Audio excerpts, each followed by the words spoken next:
In times of peace, Britain has always maintained a strong bond with nearby continental Europe, an essential part of the trade and social connection the UK and its neighbours have shared, despite the presence of the English Channel.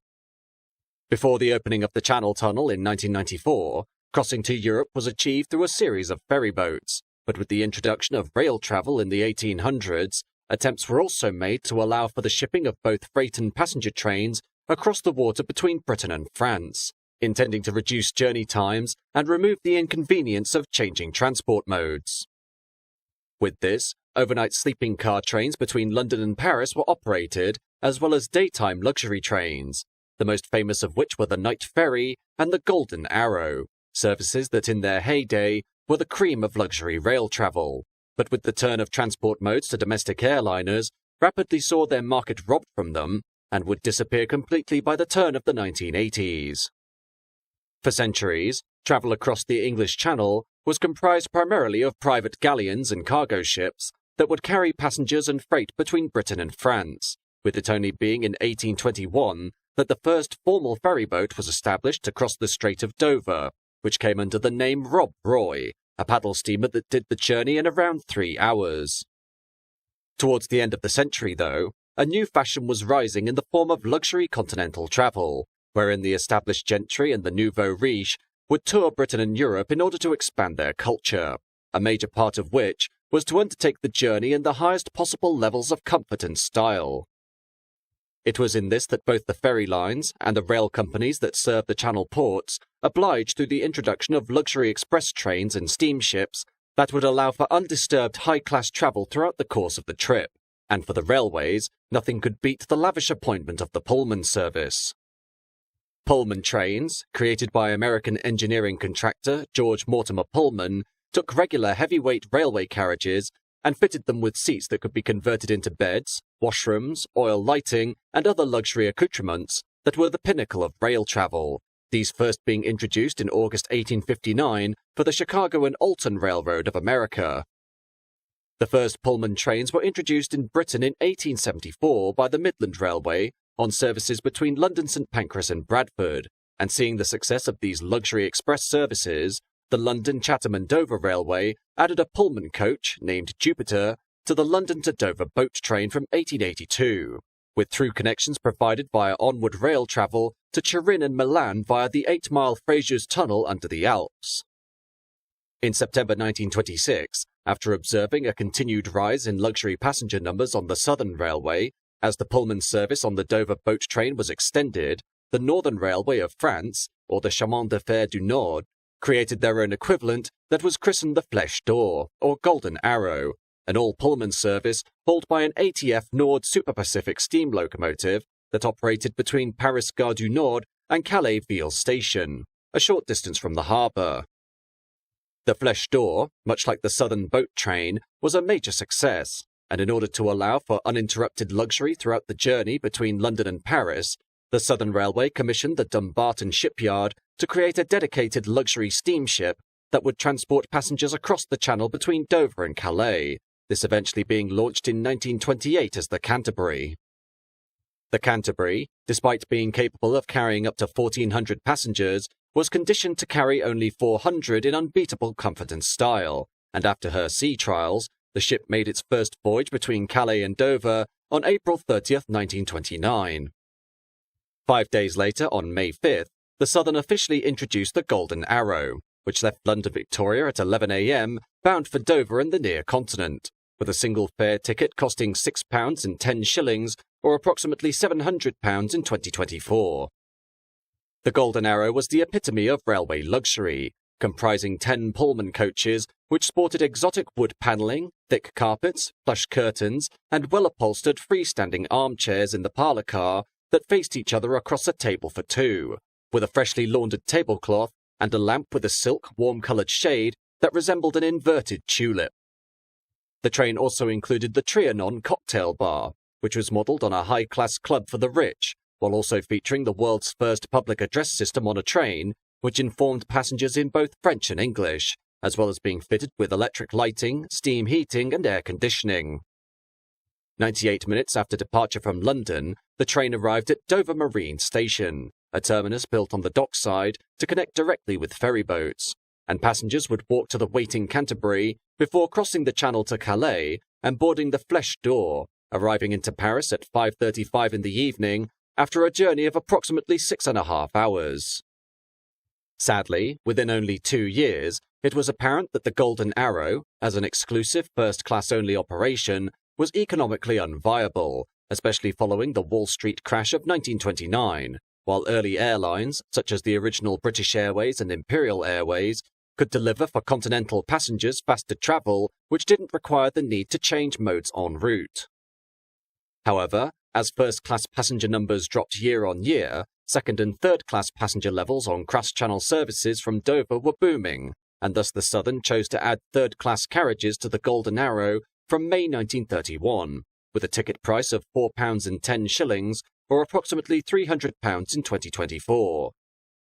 Gradually, passenger numbers began to grow as the economy recovered, but more needed to be done to exploit the possibility of providing a rail-based alternative to fledgling air services, the result being the Night Ferry, an overnight sleeping car train that would operate directly between Britain and Europe via the cross-channel Dover to Dunkirk train ferry, making it the UK's first international rail service.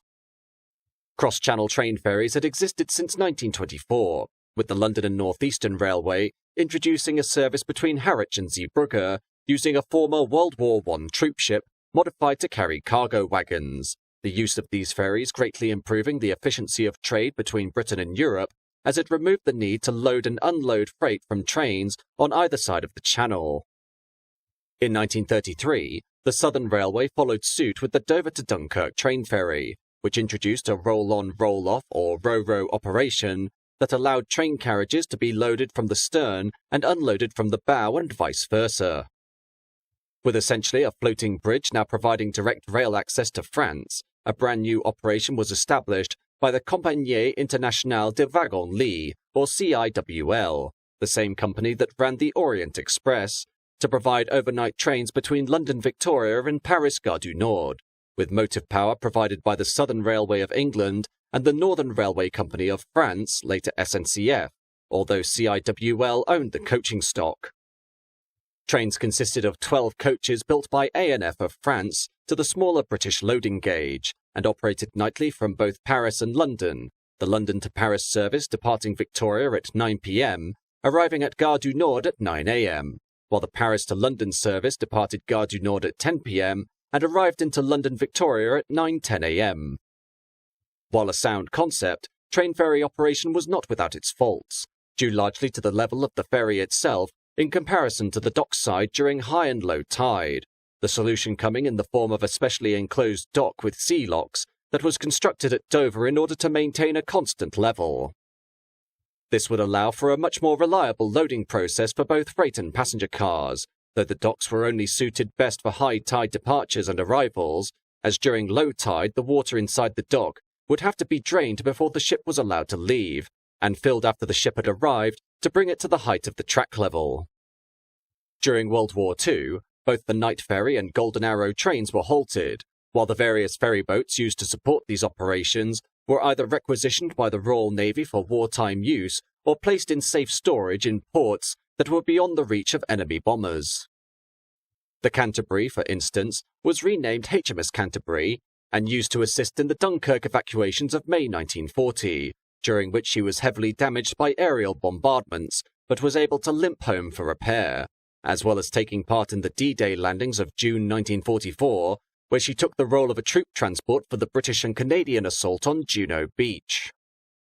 Upon the war's end in 1945, the Golden Arrow service recommenced on April 15, 1946, while the Night Ferry resumed on December 15, 1947, with through coaches being added for Brussels from that same year, while in 1967, a through coach to Basel was included to connect with the winter ski season in the Alps. Regardless, both the Night Ferry and the Golden Arrow were on borrowed time, as with the improvement of aviation technology, new airliners with jet engines and turboprops were starting to increase speeds on the cross-channel service. This would culminate in the launch of the Silver Arrow or Flèche d'Argent service by Silver City Airways, later British United, between London Gatwick and Paris Le Touquet Airport, with intermodal connections to rail services into their respective city centres being provided at either end. Despite a promising start to the revived Golden Arrow, with 180,000 passengers using the service during 1947, these figures dropped rapidly, and while steam was eventually replaced by electric traction in June 1961, following the introduction of Class 71 electric locomotives by the southern region of British Railways, the overall 8-hour journey time didn't compare favourably to short hops by BAC 111 jet airliners. Therefore, on August 8, 1972, the last sailing of a dedicated Golden Arrow ferry, undertaken by the Canterbury's replacement, the Invicta, was made, followed on September 30th by the last Golden Arrow train under British Rail.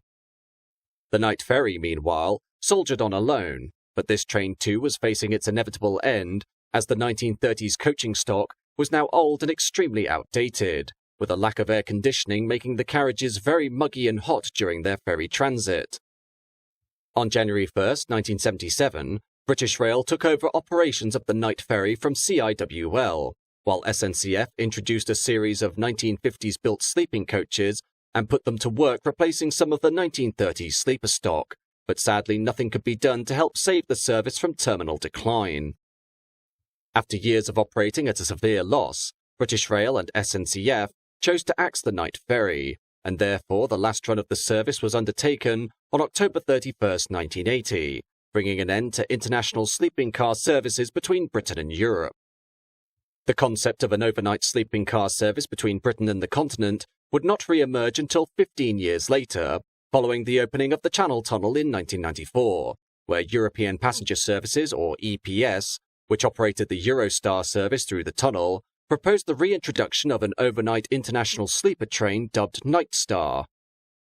Night Star, in concept, was a logical continuation to the Night Ferry, and without the previous problems related to the marshalling of coaches onto a ship, thanks to the direct rail connection from England to France, proposed a vast network of sleeping car routes from Glasgow, Swansea, Plymouth and London to various destinations in the Netherlands, Germany and France, using a fleet of specially built rolling stock. Sadly, the Night Star concept would fail before ever entering service, as due to the logistical hurdles of the UK Border Agency, which required full immigration and security facilities to be placed at various stations across Britain and Europe, in combination with Eurostar's struggle to meet passenger forecasts during the 1990s, meant the scheme was axed in 1999 at a cost of £300 million, with the dedicated coaches being shipped off to Canada. Today, no proposals have been made to reintroduce a sleeping car service through the Channel Tunnel, and with the prevalence of low-cost domestic airlines and high-speed trains operating across Europe, the concept would have little chance to make a profit other than for the benefit of enthusiasts or for tourism purposes, an equivalent to the likes of the revived Orient Express charter. At the very least, the Golden Arrow now exists in the form of a luxury steam-hauled charter service that operates across parts of southern England, a loving reincarnation of the classic continental service that is beautifully appointed, hoping to give the discerning passenger a glimpse into the golden age of train travel. In summary, the Golden Arrow and the Night Ferry were very much the products of their time when it came to implementing a superb luxury train and ferry boat connection between the UK and Europe, delivering the finest quality of service and bringing to its customer base an air of convenience, especially for the Night Ferry, that could transport passengers overnight from London to Paris. Unfortunately, neither of these trains were able to survive the arrival of the commercial airliner as a faster and more direct means of international travel, and while the Channel Tunnel still has the potential to operate a through sleeping car service from Britain to Europe, the possible profits of such a scheme are dubious at best, and thus not strong enough to justify the major investment of the railway firms.